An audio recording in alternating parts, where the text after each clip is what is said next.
The Rochester Broncos were a short-lived baseball team in the American Association, playing only one season, 1890.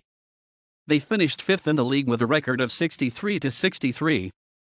Their home games were played at Culver Field. Rochester was one of three clubs, the other two being Syracuse and Toledo, who played in the International Association in 1889 and were brought in to replace Brooklyn and Cincinnati, which defected to the National League, Baltimore, which left for the Atlantic Association, and Kansas City, which ended up in the Western Association. In the IA, they had played as the Rochester Jingoes. The Broncos were managed by Pat Bowers, who later managed the New York Giants in 1892. Their leading hitter was center fielder Sandy Griffin, who batted .307 in 107 games. Bob Barr, 28-24, 3.25, and Will Calihan, 18-15, 3.28, were their best pitchers. Ledell Titcomb threw a no-hitter on September 15.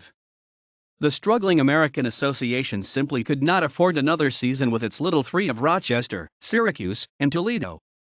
Therefore, team president Henry Brinker, who owned a brewery and a railroad, decided to accept a share of a $24,000 buyout to leave the AA. In 1891, the Broncos played in the Eastern Association as the Rochester Hot Bitters.